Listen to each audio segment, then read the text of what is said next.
नमस्कार विद्यार्थियों। जैसा कि हमारा लास्ट टॉपिक चल रहा था मौर्य काल, तो उसमें मैंने आपको अशोक के वृहद स्तंभ लेख इनके बारे में डिस्कस किया था। आज हम नेक्स्ट क्लास में डिस्कस कर रहे हैं अशोक के लघु स्तंभ लेख, यानी जो छोटे स्तंभ लेख हैं अशोक के, उनके बारे में डिस्कस करते हैं आज की क्लास में। तो कई स्थान हैं जहां से अशोक के छोटे स्तंभ मिले हैं, जैसे कि रूमन देई। ये स्थित है दोस्तों कहां पर? नेपाल में। इसके अलावा निगिलवा सागर, ये भी दोस्तों कहां पर है? नेपाल में। इसके अलावा सांची, सारनाथ, सांची एमपी, सारनाथ यूपी।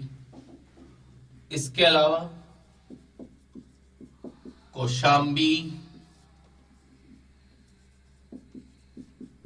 कपिल वस्तु यूपी में है। इसके अलावा रामपुरवा।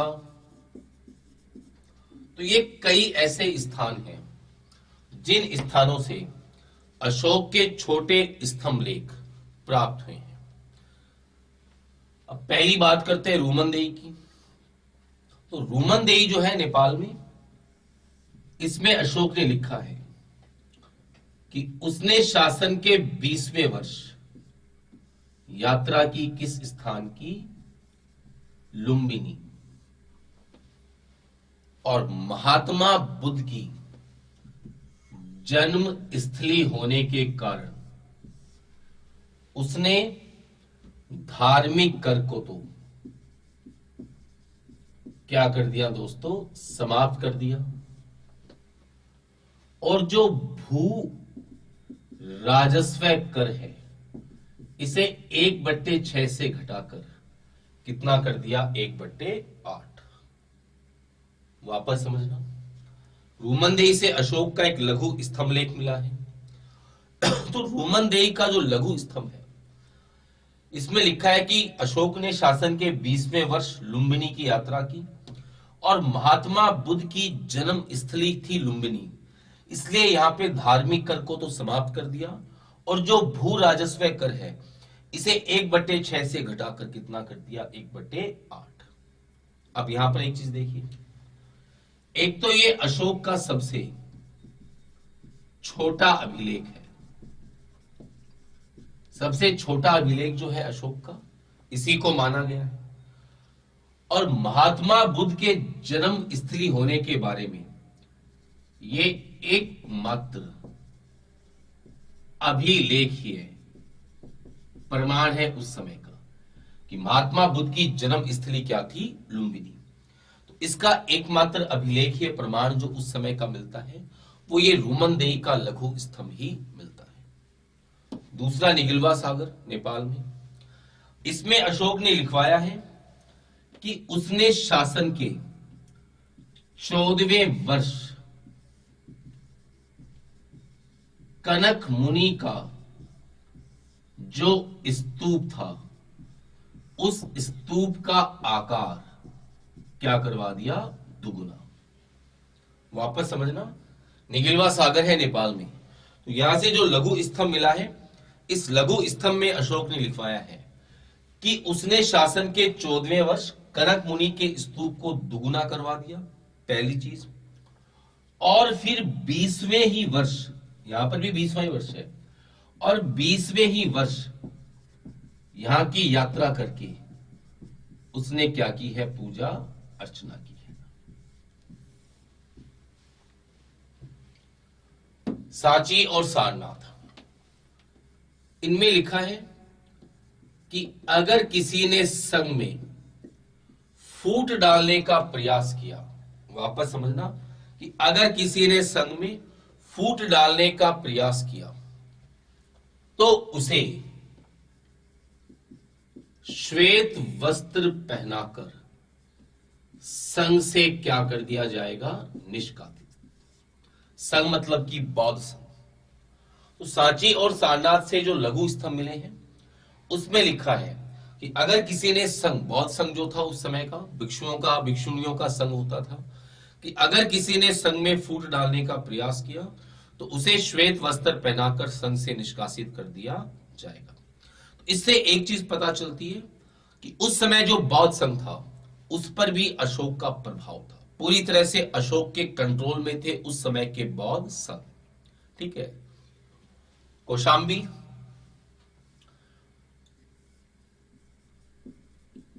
तो कौशाम्बी या प्रयाग का भी बोलते हैं इसको। क्यों बोलते हैं? अब आपको मैंने एक पढ़ाए थे वृहद स्तंभ, उसमें भी मैंने लिखाया था प्रयाग ऑब्लिक कौशाम्बी। उसको अशोक ने कौशाम्बी में लगवाया था जो वृहद स्तंभ था, अकबर उसको इलाहाबाद के दुर्ग में ले आया। लेकिन ये वाला जो है ये अशोक ही लगवाना चाहता था, कहां पर, कौशाम्बी में, और अशोक ने ही इसको कहां लगवा दिया, प्रयाग में। अब कौशाम्बी या प्रयाग से जो लघु स्तंभ लेख मिला है उसमें लिखा गया है, उसमें लिखा है कि अशोक की पत्नी थी कारुवाकी, उसने क्या दिया है, दान। और कारुवाकी माता थी किसकी, तीवर की। तो इसी को बोलते हैं रानी का अभिलेख।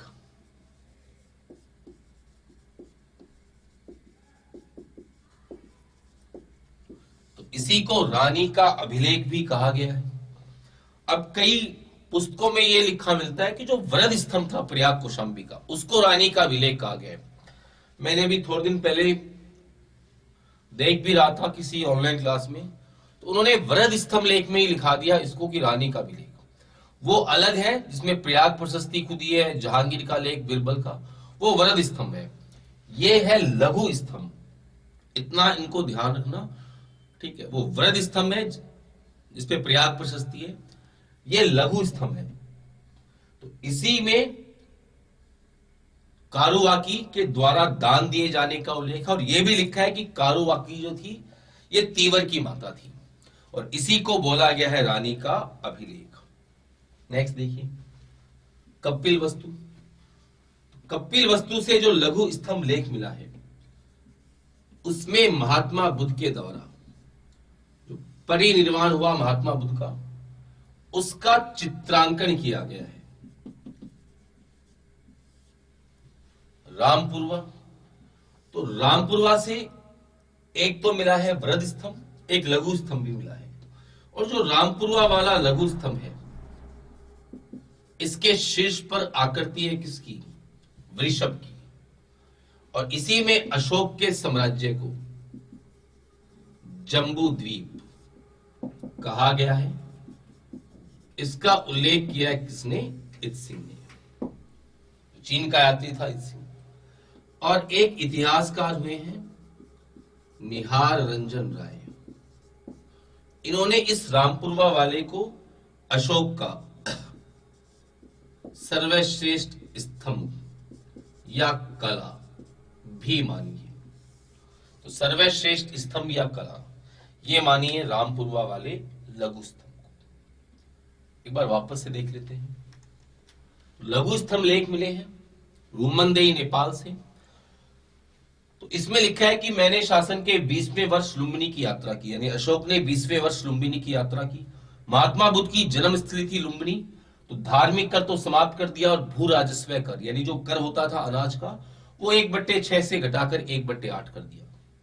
कई बार क्वेश्चन आता है कि किस अभिलेख से, अशोक के किस अभिलेख से मौर्यकालीन कर व्यवस्था का पता चलता है। किससे पता चलता है, रूमंदेई, कि उस समय कितना टैक्स लेते थे, 1/6।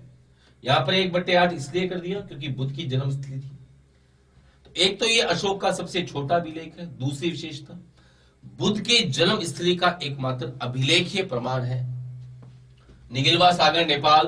तो इसमें लिखा है कि 14वें वर्ष कनक मुनि के स्तूप को दुगना करवाया और 20वें वर्ष मैंने खुद यहां पे यात्रा की और पूजा अर्चना की। सांची सारनाथ, इनको बोलते हैं संघ भेद रोकने का आदेश। इसमें लिखा है कि अगर किसी ने संघ में फूट डालने का प्रयास किया तो उसे श्वेत वस्त्र पहनाकर संघ से निष्कासित कर दिया जाएगा। प्रयाग कौशाम्बी, तो इसको अशोक ही लगवाना चाहता था कौशाम्बी में, अशोक ने शायद प्रयाग में लगवा दिया था। तो इसमें अशोक की पत्नी कारुवाकी के द्वारा दान दिए जाने का उल्लेख है और कारुवाकी के पुत्र तीवर के नाम का भी उल्लेख है। इसी को बोलते हैं रानी का अभिलेख। कपिल वस्तु, इसमें बुद्ध के परिनिर्वाण होने का जो चित्रांकन था दृश्यों का, उनको चित्र किया गया है। रामपुरवा, इसके शीर्ष पर वृषभ की आकृति थी और इत सिंह ने लिखा है कि अशोक का जो साम्राज्य था वो पूरा जम्बू द्वीप था, इस अभिलेख के आधार पर। और निहार रंजन राय ने इसको अशोक का सर्वश्रेष्ठ स्तंभ या कला बताया। तो ये अशोक के अभिलेखों की दूसरी कैटेगरी थी। पहले तो शिलालेख हो गए, दूसरे थे स्तंभ लेख, ठीक है। लेकिन अशोक के कुछ ऐसे स्तंभ भी मिलते हैं, वापस से देखना, अशोक के कुछ ऐसे स्तंभ भी मिले हैं जिन पर किसी भी प्रकार का लेख नहीं लिखा हुआ या कम लेख लिखे हैं, और उनमें सबसे प्रसिद्ध है सारनाथ का। अब इतना मैं आपको क्लियर कर दूं, ये वाला जो सारनाथ का है ये अलग है, और जिस पर हम बोलते हैं अशोक चक्र या सत्यमेव जयते लिखा हुआ है, वो सारनाथ का स्तंभ अलग है। दोनों अलग अलग स्तंभ हैं। तो अशोक के कुछ स्तंभ मिले हैं जो कि लेख विहीन है या उन पर ज्यादा लेख नहीं लिखा हुआ, और इन लेख विहीन स्तंभों में सबसे प्रसिद्ध मानते हैं कौन सा? सारनाथ का। अब सारनाथ का जो स्तंभ है, इसमें देखिए, इसमें 4 सिंह चारों दिशाओं में पीठ टिकाकर बैठे हैं। तो ये 4 सिंह जो है, ये चारों दिशाओं में अशोक का जो विशाल साम्राज्य था उसके प्रतीक माने गए हैं, ठीक है। और इसकी जो चौकी है उस पर मुंडकोपनिषद से लिया हुआ भारत का राष्ट्रीय वाक्य लिखा हुआ है, सत्यमेव जयते, यानी सत्य की ही जीत होती है। तो मुंडकोपनिषद ये अथर्ववेद वेद का उपनिषद है, मैंने आपको वैदिक साहित्य में बताया होगा। तो इससे लिया हुआ राष्ट्रीय वाक्य लिखा है, सत्यमेव जयते। और जो 4 सिंह हैं, इनका जो मस्तक है, उस मस्तक में 32 तिलियां बनी हुई है, ठीक है। अब 32 ही क्यों है, इसका भी मैं आपको रीजन बताता हूं। बौद्ध ग्रंथों में लिखा गया है कि महात्मा बुद्ध में कुल कितने महापुरुषों के गुण थे? 32 महापुरुषों के। ये बौद्ध साहित्य में लिखा हुआ है कि महात्मा बुद्ध जो थे, इनमें 32 महापुरुषों के गुण विद्यमान थे। इसीलिए उन महापुरुषों के प्रतीक के रूप में कुल कितनी तिलियां बनी है? 32। इसके अलावा भी 4 पशु ऐसे हैं जिन्हें गतिमान यानी कि चलती हुई अवस्था में दर्शाया गया है। अब ये 4 पशु हैं कौन कौन से? हाथी, अश्व, वृषभ और सिंह। तो ये 4 पशु हैं जिनको गतिमान अवस्था में दर्शाया गया है। अब इन 4 पशुओं का संबंध जो फ्यूशे इतिहासकार हैं, इन्होंने स्थापित किया है महात्मा बुद्ध से। ब्लॉक, इसने स्थापित किया है वैदिक कालीन देवताओं और देवियों से, ठीक है। तो फ्यूशे ने हाथी का संबंध ये बुद्ध के गर्भाधान से किया, जब बुद्ध गर्भ में आए अपनी माता की। अश्व बुद्ध का जो गृह त्याग था उससे संबंधित है। वृषभ ये धर्म चक्र प्रवर्तन की घटना से संबंधित बताया है। और सिंह या तो ये शाक्य कुल का प्रतीक था क्योंकि महात्मा बुद्ध शाक्य कुल के थे, या तपस्या के दौरान अपना पराक्रम दिखाने के कारण। ठीक है, तो ये 4 पशु और हैं इस सारनाथ के स्तंभ में जिनको चलते हुए दिखाया गया है। तो फ्यूशे ने तो संबंध स्थापित कर दिया बुद्ध से, हाथी बुद्ध के गर्भाधान का, अश्व बुद्ध के गृह त्याग का, वृषभ धर्मचक्र परिवर्तन या संभवतः बुद्ध की राशि भी रही हो, सिंह या तो शाक्य कुल का राज के प्रतीक था या तपस्या के दौरान बुद्ध का जो साहस था उसका प्रतीक था। अब ब्लॉक ने स्थापित कर दिया है हिंदू देवी देवताओं से, जैसे कि हाथी, इसका प्रतीक इंद्र का, इंद्र के हाथी का नाम था ऐरावत। अश्व ये सूर्य का, क्योंकि वैदिक साहित्य में लिखा है कि सूर्य का जो रथ होता था उसे घोड़े खींचते थे। वृषभ ये शिव का, नंदी जो शिव का बैल था, और सिंह किसका प्रतीक दोस्तों? दुर्गा का। सिंह को प्रतीक माना गया है किसका? दुर्गा का। तो इस प्रकार से ये संबंध स्थापित कर दिया गया है। जॉन मार्शल ने इस स्तंभ के लिए लिखा है कि यह स्तंभ अद्वितीय तो नहीं है, लेकिन ईसा पूर्व 3री शताब्दी में विश्व में जो भी स्थापत्य बना है उस स्थापत्य में यह क्या है? सर्वश्रेष्ठ। तो ये लिखा है जॉन मार्शल ने कि अद्वितीय तो नहीं है ये स्तंभ, लेकिन ईसा पूर्व 3री शताब्दी में पूरे वर्ल्ड में जो भी स्थापत्य बना है उस स्थापत्य में सर्वश्रेष्ठ स्तंभ या स्थापत्य आर्किटेक्ट ये सारनाथ का स्तंभ माना गया।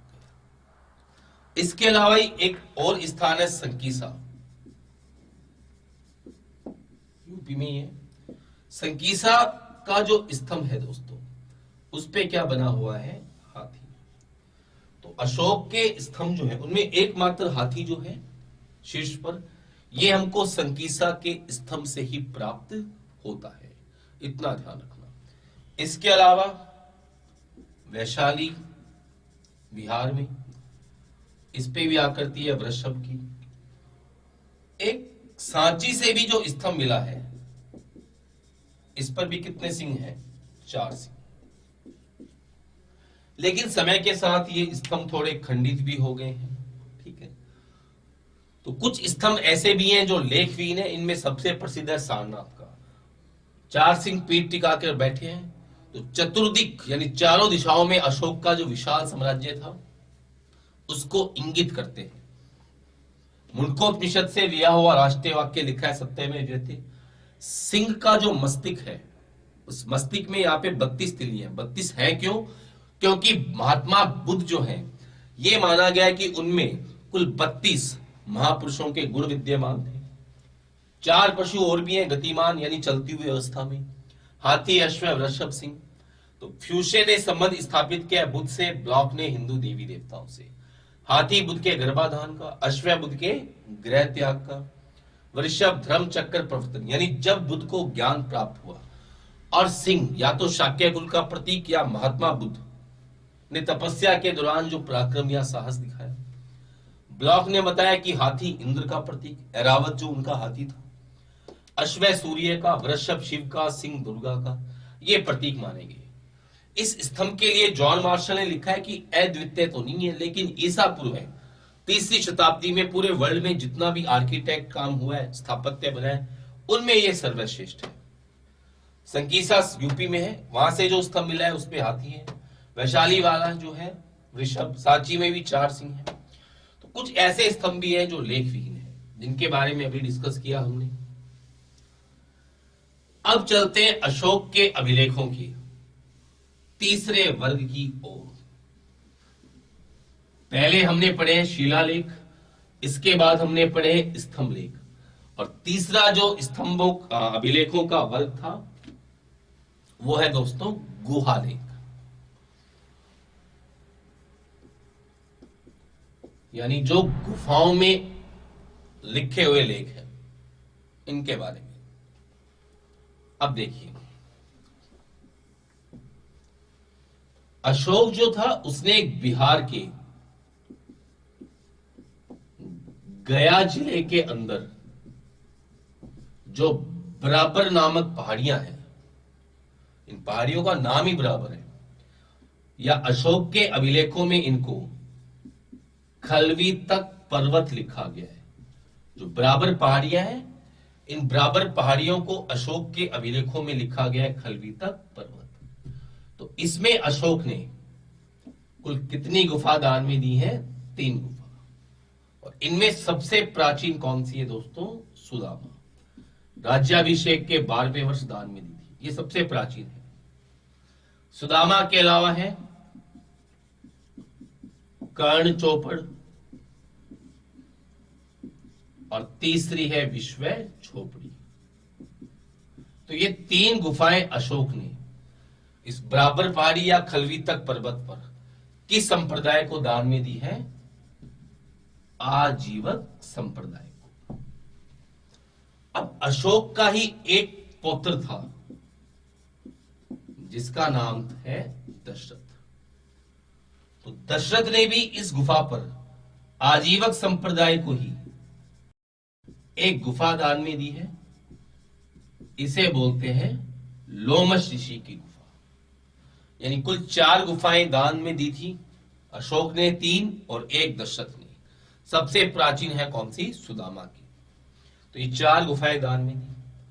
अब दशरथ ने जब दान में दिए तब दशरथ ने भी अशोक के समान ही उपाधि धारण की है। कौन सी दोस्तों? देवान प्रिय दस्सी।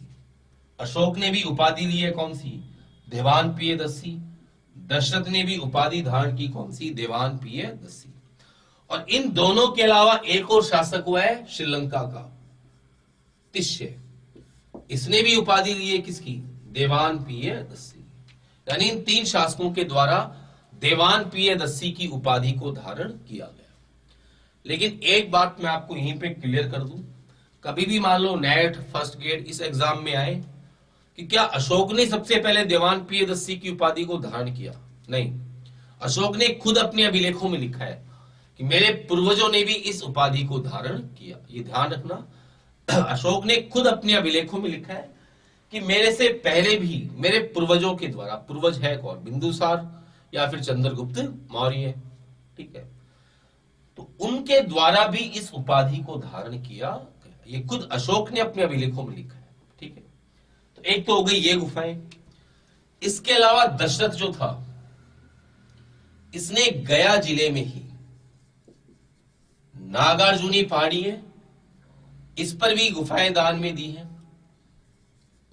किस संप्रदाय को? आजीवक संप्रदाय को। एक तो है गोपिका गुफा, एक है बहियक, एक है परथिक।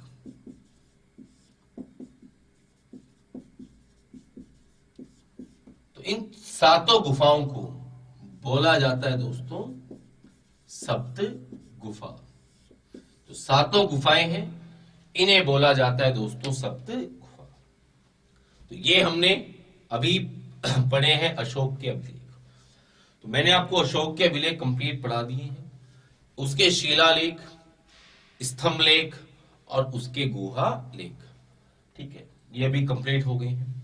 नेक्स्ट क्लास में हम डिस्कस करेंगे अशोक की कलिंग विजय के बारे में, अशोक और बौद्ध धर्म के बीच में जो रिलेशन है उसके बारे में, अशोक की मृत्यु और मृत्यु के बाद मौर्य साम्राज्य का पतन, ठीक है, इसके बारे में हम नेक्स्ट क्लास में डिस्कस करेंगे। उसके बाद मौर्य प्रशासन, ये सब, ठीक है। धन्यवाद।